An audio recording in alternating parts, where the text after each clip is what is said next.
So we're going to start now, Shvat, like this year, Shabbos, the Shabbos, that year was Pashas B'Shalach.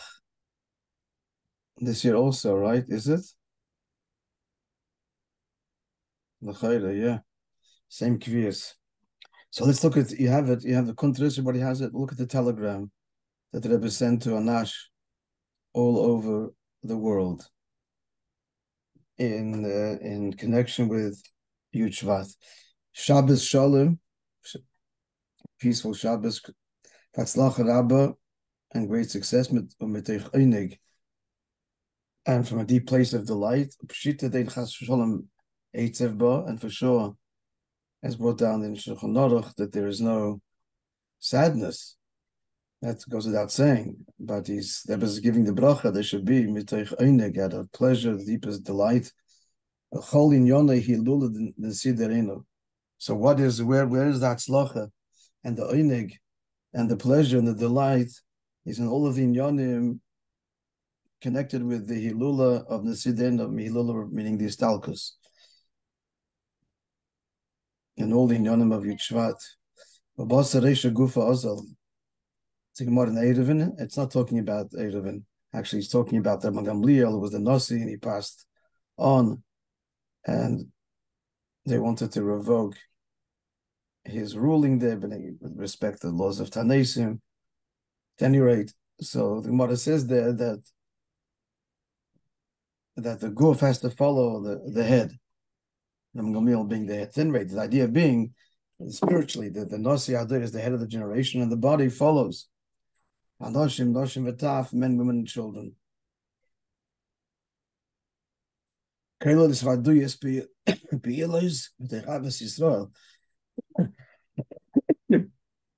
all the inyonim of the connected with the Hilula are also farbrengens that bring about effective farbrengens, and with Avos Yisrael, and they should be from these farbrengen a hemshech and fruits in all the days which follow. It is mali bekashas Hashem, and may we fulfill Hashem's request. This is from the capital Pei Beis of that year. Rebbe was 81, his 82nd year in Tavshin Daled Mem. So the pasuk there says, "Ani amarti," God is speaking. He says, "I said, Elikim atem, you are Elikim." And the Targum says, the meaning of it is, Malachaye itain chashivin, you are like considered like angels. Hashem says to us. So they should be fulfilled in us. Whatever that means.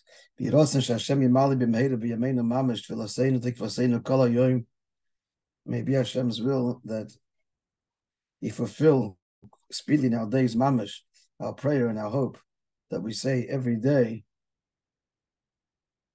In Shmonesra Karnoi, his horn, literally, the Mashiach Tzidkenu Torum, you should raise b'shuasecha on your salvation of us. When they saw Yitzim Yadrom, as it says in Pashas B'Shalach, he went out with an a raised hand, an elevated hand. May this be fulfilled in us very quickly. We made it Megulam Mitzvah Shlema, the true and complete redemption. Bivracha, Simas Yad Kodesh forever. Let's begin the Maamorim. Yeah, Bosi, the Legani, maybe. So I've come to my God and my sister, the bride. So the Rebbe brings in this Maamorim which he gave for the day of his passing.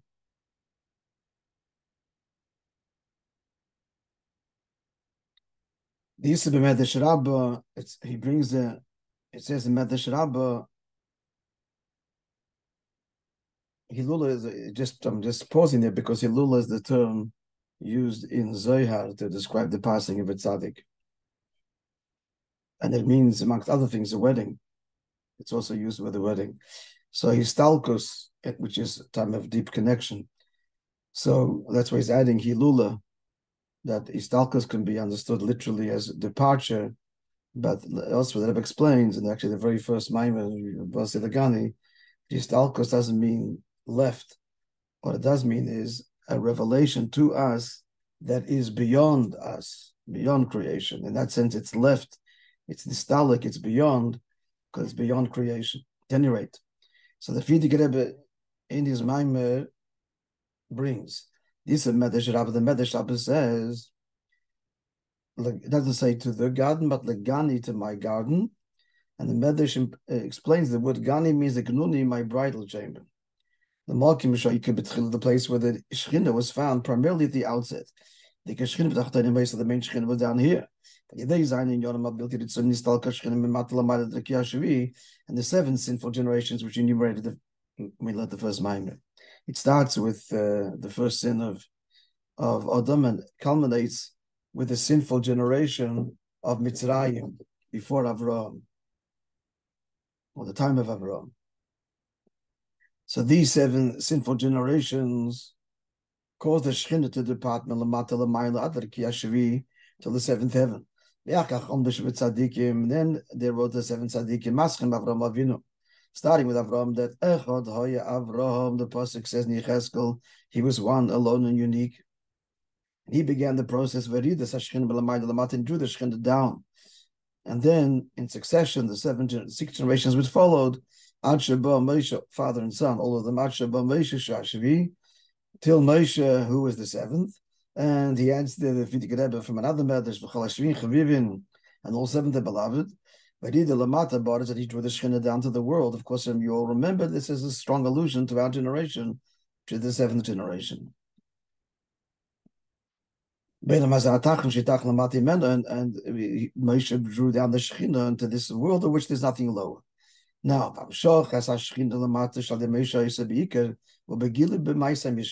where is the revelation, the presence and the revelation of the Shechina primarily to be found, that Moshe effected, achieved?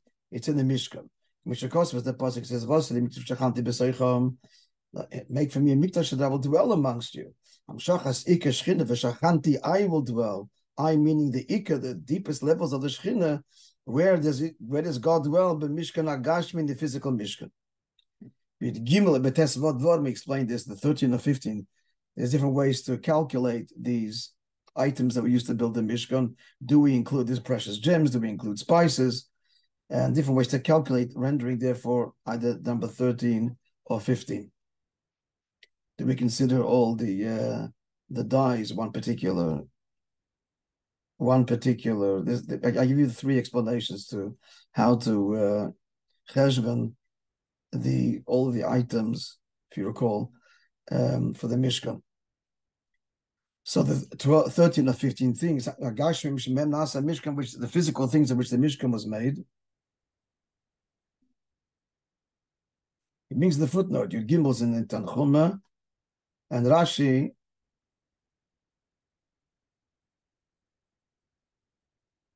and also Rashi, and 15 is found in the Bechai and the Kliyokar. Again, they're not arguing us about what the articles were. It's just a question of how you list them. The pasuk itself is very clear what they gave. Okay. So the pasuk says, "B'seicham amongst you kipshutoi." So this is literal. These physical objects, the divine presence will dwell in the Mishkan made of these physical objects, and therefore the divine presence dwells amongst us here, Lamata. And through the Mishkan, this affected that Hashem should dwell not only in the Mishkan, but in every one of us. That's the diak now. It doesn't say in it, but amongst you, it says, Lashon Rabim, in the plural, like within every Jew, Kedosh Sazal, as our sages say, and he points out in Harder 9, we don't find such a medrash, but it is brought down in the Rishonim. This is what the Rebbe brings the pasuk. The pasuk in Tehillim, that the tzaddikim inherit the land and they dwell forever upon it.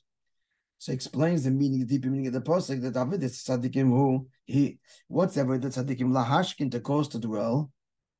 It's not merely describing their reward; it's describing their avodah. That the tzaddikim yirshu aretz v'yishkenu, they cause to dwell the level of Sheikh Enad, the eternal one, here on earth. David tzaddikim l'hashkin l'hamshechas hashchina.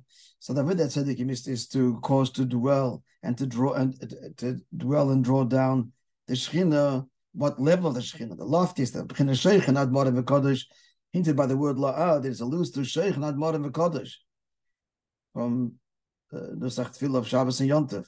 He who dwells until sheikh, the word until meaning really without limit, Maamorim v'kodesh, exalted and holy. So this very lofty level of Ad Maamorim v'kodesh, Shoicha, and this level dwells in the Avodah of Yidden, the Avodah of the Mishkan, where Lamata Bodatz, here down here, and that's what the pasuk says. Mishkan Alat Aleha. Another meaning, Beifan Shala'ad. The word La'ad is an allusion to the level Sheikh and Maamorim v'kodesh. It's also an allusion to it's forever. Beifan Nitzchi. That through the Avodah we bring the Shekhinah down, never to depart again. Because how are we affecting God's revelation through Torah and mitzvahs? And Torah is eternal, therefore its effect in drawing down the Shekhinah is forever. The Torah was not given before Moishe Rabbeinu, therefore the Shekhinah did not last. The Shekhinah was expelled. But only through the Avodah of Torah and mitzvahs, in the end, we are able to draw the Shekhinah mamash back down into the world forever. In other words, to draw the Shekhinah from one level to the other in the heavens, you don't need Torah and mitzvahs. Avraham, Yitzchak, Yaakov, and so on did that.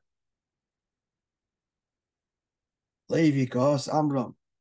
But to draw the Shekhinah into the world, that we need Torah, because Torah was given to us, and Torah is eternal, and Torah was given to us here physically in this world, and therefore, through Torah and mitzvahs, we affect the Shekhinah's permanent residing on earth.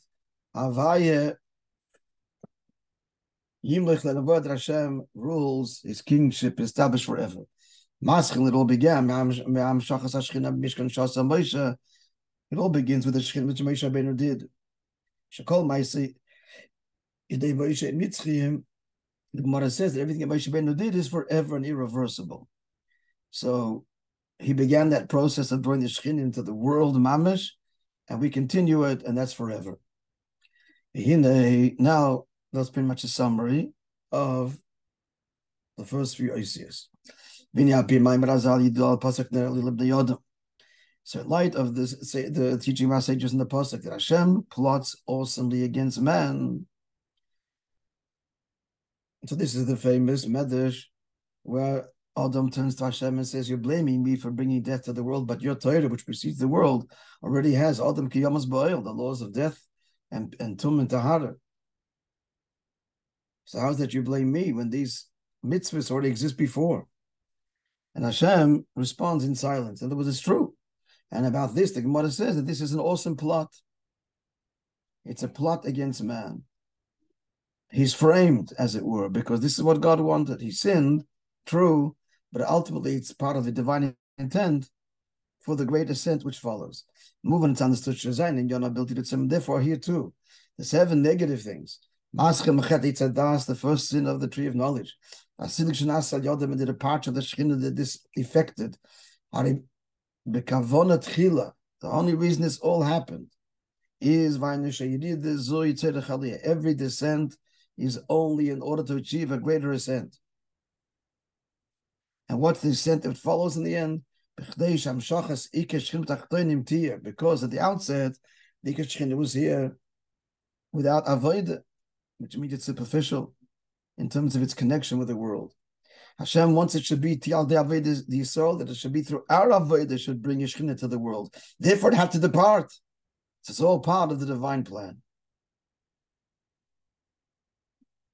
So Hashem wants it should be through our avodah, and that's what this pasuk is saying. Achoisi, Hashem is referring to us as my sister, Kala the bride.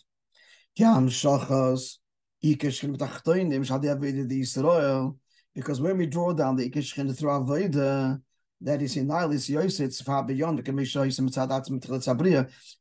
far deeper than the level and the level of connection that existed at the beginning of creation when the Shekhinah was here in the world, in Gan Eden. Why is it so much richer and deeper and higher through avodah? Because now, drawing back God back into creation after he departed, how are we doing this? What are we doing? The world is plunged into darkness, and now we're going to transform this very darkness into light. Now, therefore, we understand the great achievement. Beginning was ordinary light, divine light, but now this is a divine light that comes as a transformation of the darkness. So that kind of divine revelation, this is the advantage of this kind of light over ordinary light. But dogmas, this is very similar to the virtue of tshuva, like the avodah of tshuva over the avodah of the tzaddik, who stays on the straight and narrow and does everything that he should, but he doesn't transform darkness, and therefore the divine light and the connection that he generates pales compared to the connection of the Baal Tshuva. And this is all continuing. This is the avodah now dafka through the giving of the Torah, as expressed in the statement of the Zohar, quoted in Tanya.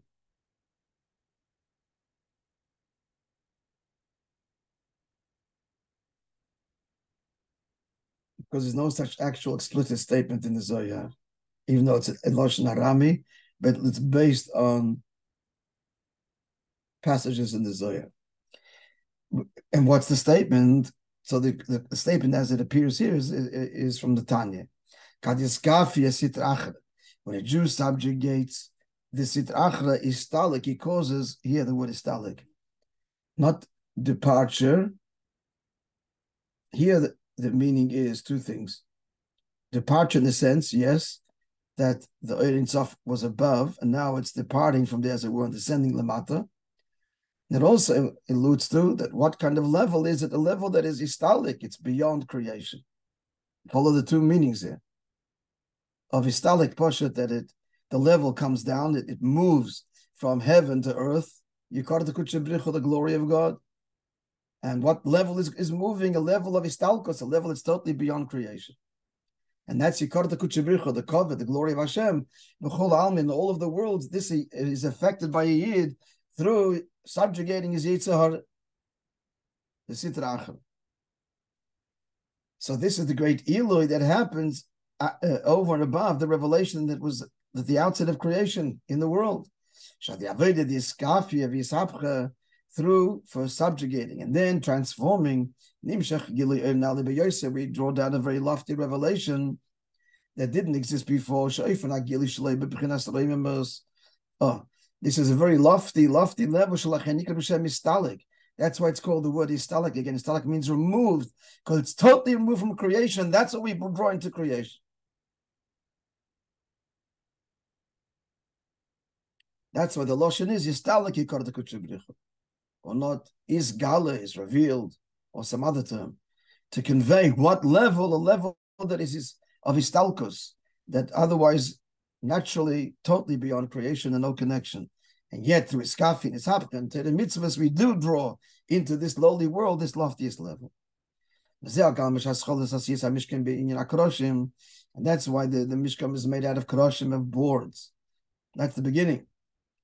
The Kaddish is sheker, the wood Kaddish is the same, but this is the word sheker, a different arrangement. Now he adds in brackets, acher, different or other, because acher is the opposite of echad. Sheker is the opposite of emes. So it's acher, not just another, but it means the polar opposite of the word echad, oneness.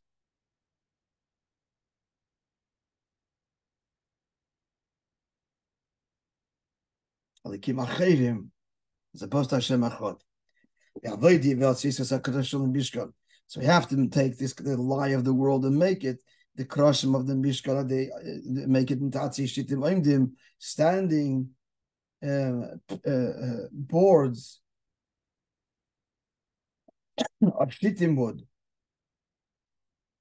of cedar wood, of acacia wood, to transform the lie of the worldly Keresh Mishkan, that it becomes the home, the Keresh of the Mishkan. As we explained, we did this. What does it mean? L'chayra. What does it mean to transform a lie? You can't transform a lie, expose a lie. So that repeating the whole arichas, the big lie is, all I know is me, And the transformation of that lie is, yes, it is all about you and everyone. That's the transformation of the lie, not the negation of it. So, we have to take the folly of Klippa and make it crazy folly, the madness of holiness. And that's the Atishitim. That's what's implied by those words, Atishitim. So it's this avoid of transforming the sheker, the avoid of shtus the kedusha, which is Mesiras Nefesh. So this causes the amshach of the keshchina betachtonim beifernali yois in a way that's loftier. K'meishahoya betchilas habriya. Now we continue. The Rebbe summary. Now we're holding is Gimel, and the Rebbe is holding Perek Yud, and soon to lead us to Perek Yud Daled.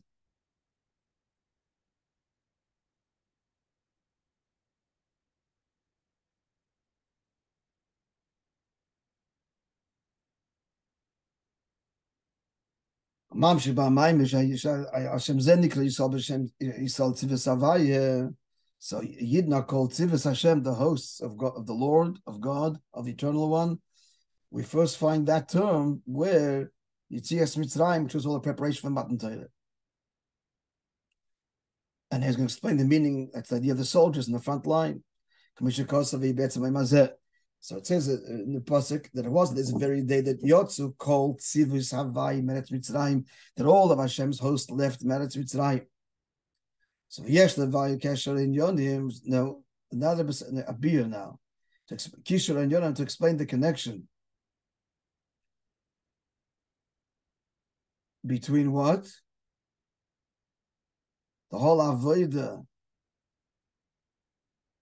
the Kisher and Yonim in the Maimer. He just finished speaking about what? Transforming the Shtus and the Sheker, and then says, therefore Yidna called what? Tzivus Hashem. What's the Kesher?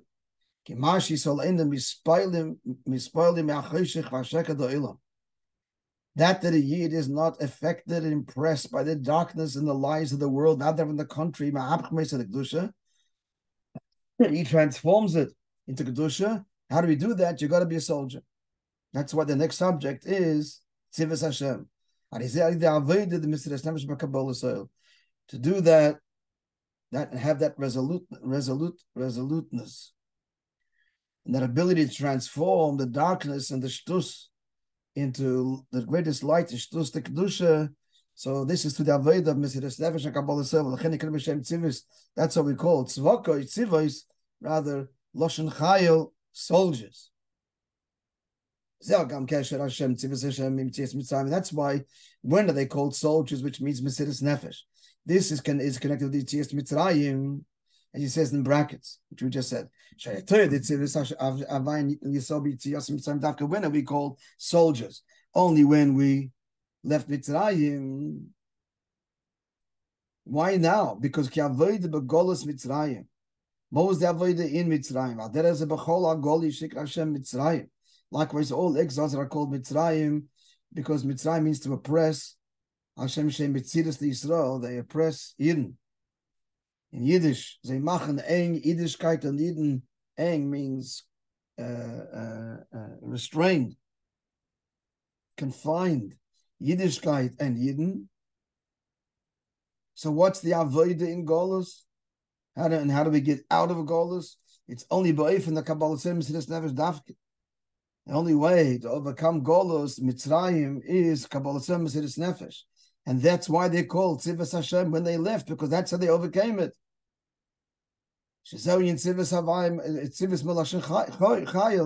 that's the meaning of Tzivus Hashem as meaning soldier. All right, so that's the connection. That in order to transform the world, you need Mesiras Nefesh.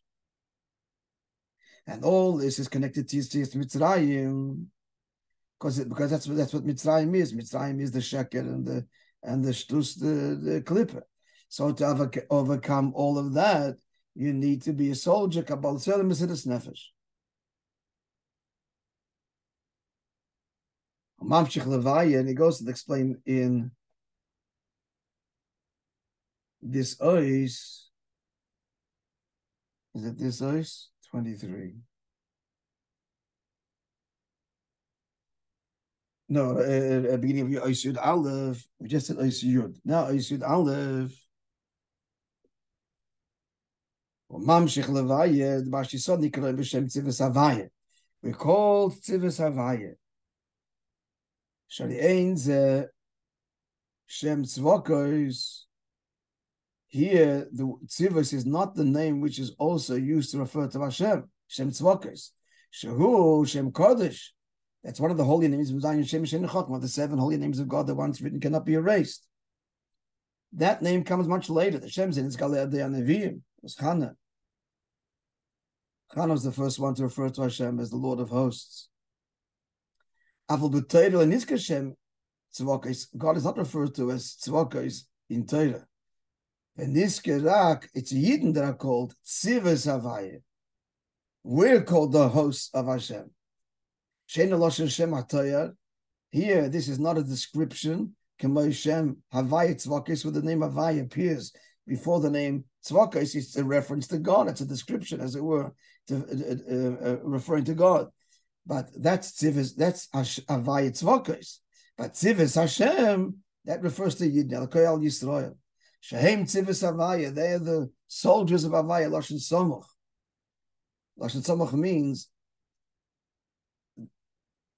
that they're associated, the soldiers, Yidden are associated with what? L'Shem Havaya.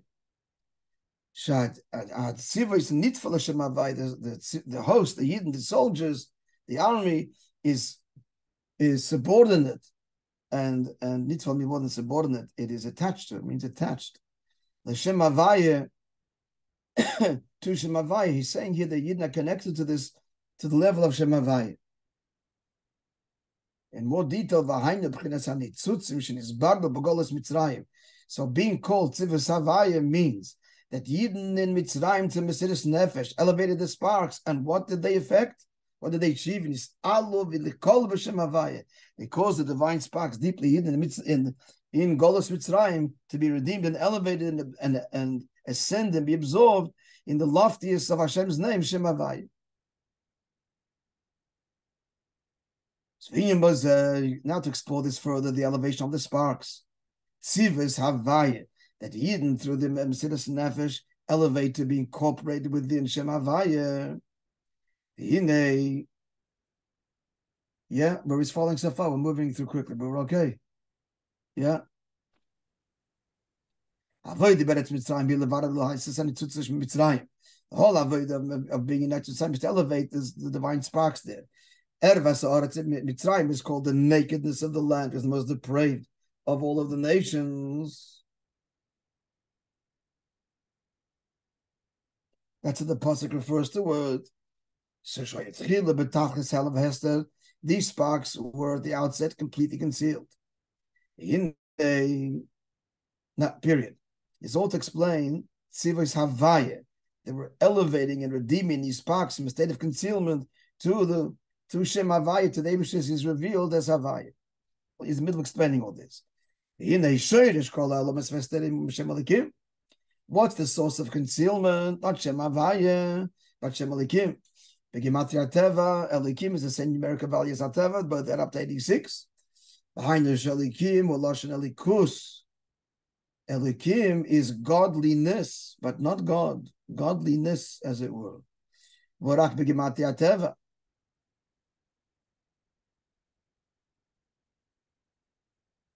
It's only begematria Teva because, I'm sorry, the diak here is, the opposite. He's emphasizing it. Sorry. He just finished saying Elikim is begematria Teva. So he qualifies that. Avagam. I didn't see the word Vagam.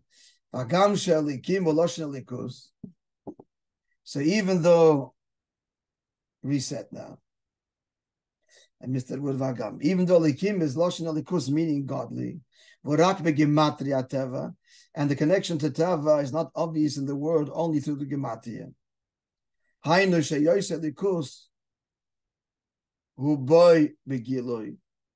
Shem Elikim is a level where godliness is revealed there openly. Mashengi in Ateva Shaboy, the Teva component of Behelem, their godly Shaboy Behelem in Teva, Shaboy who Behelem in Teva, godliness is concealed. Rak Marumas by Gematria. Godliness is only hinted to in the Gematria of the word Teva. So the point he's saying is, in mid-sentence, he's saying that even though that Elikim is a Likus, and the Teva component is a Gematria, because Elikus is concealed in Teva, still, that's the upshot.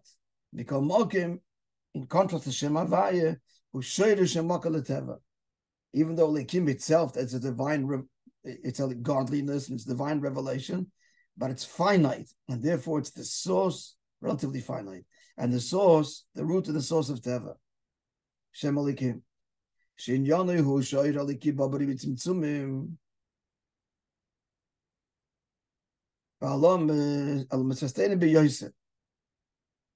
What's Teva? Teva is where the godly light has come through tremendous contractions and concealments, exceedingly so. She has in a Teva, that's also meaning the word Teva, sunken. Meloshin Tuva Yamsuf, they were sunken in the Yamsuf, meaning what's sunken where? The divine light, the divine energy is very much concealed, completely concealed. Let's not take us to Perikut Gimel. Let's go further. Omnam, however,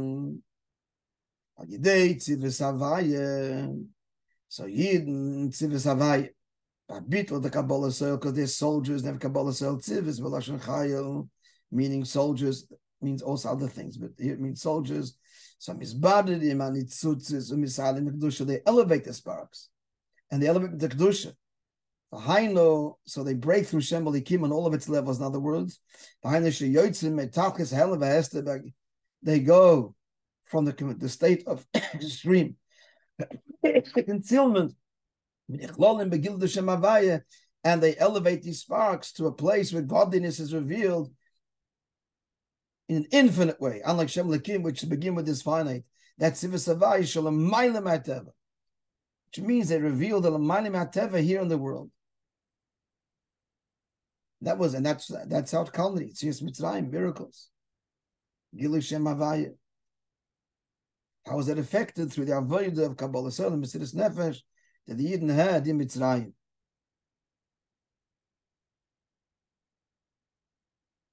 They kept their 4 things, didn't change the name, and so on. Seder Avodah, what's the Seder Avodah is Shagam Kashenim Tsoyim. So even though the redemption hasn't actually happened yet, they were still in Golos, as was in Makas Cheshech and Ilchol B'nei Saloi there was light for the Yidden wherever they dwelled, not just in their own private Daladamas and B'chol Lakim Elov Nichnas Ish Israeli. Wherever a Jew went, Gamba basis shall be in the home of an Egyptian. The light entered, the divine light entered and illuminated for him. Masha Bachovi, which was hidden in the barrels of Batavis and in chests, but Matmuni is in hidden places. So when the time came to leave, the Egyptian Mitzrim said, "We have nothing." Eden wanted to borrow from them, and the Egyptians Mitzrim said, "We have nothing to give you." He said, "Yes, you do. We saw it in this place." So therefore, seeing it, he wants to say that in Choshech Mitzrayim, still already then, before the actual Geula, the Yidden had the union of light, and that was an integral preparation to their V'yinatzlas Mitzrayim, emptying it out of its treasures, which means elevating all of its sparks. Biru, Kol Nitzut, and Nitzut Shabim, that is implying over here the end of Golus. And now we have this oil that is accompanies us in this matzav of Choshech. If you want to just use it, and we're in the final stages of elevating all the sparks and about to leave. The back to Tzis Mitzvah Malachar is a Gamba business Hayom. And then the booty that they got, the treasures, the sparks that they elevated by the sea was even greater than what they took out of Mitzrayim. I know why didn't they take it all out at once? Because those sparks they could not elevate before, because they were so concealed. Even more, much more hidden than those sparks that were hidden by the Mitzrayim, which the oil in Mitzrayim could illuminate. Now when they came to Kriyas Yamsov, so these treasures Pari brought with him. The chariots were decorated with the greatest treasures. You saw the Varam Bebizus Hayom, and where could he didn't elevate them now by the booty of the sea? When the sea washed it up, expelled it all onto the shore. They took all of this, all for the purpose of what? Of making a Mishkan. Because this is all Achon Matan Torah. Moishe caused Moishe caused the Yidden to travel from Yamsov. She caused them to travel from the booty that they received there, Matan Torah, to the giving of the Torah. That's the next station along the way. That's the whole point of it all. So Moishe is saying, job done, let's go. That's the whole avodah of soldiers of Havaya. But God is the Vada Lahali sits into the Shoi B'tachlis Hester to reveal the sparks which come from the highest place, which is why they're so deeply concealed. Like this causes this world through the redemption of all these sparks. It elevates the world, illuminates the world, and makes it a home for the Eibishter. In this very lowest place, like out there it says in Tanya, a low which is nothing lower. All right, friends, Be'ez Hashem, Monday in person, we will continue. Tonight is already Beis Shvat, it's my birthday, so I want to wish everybody Bona Chai Mezenia Revicha. Bona means nachas from children. Those not yet blessed with children, be blessed with children. And Chai and good health, and Parnosa in a great abundance, and to grow each one of us using the great gifts that each granted each one of us to its fullest potential, and then some. Together with children. Amen.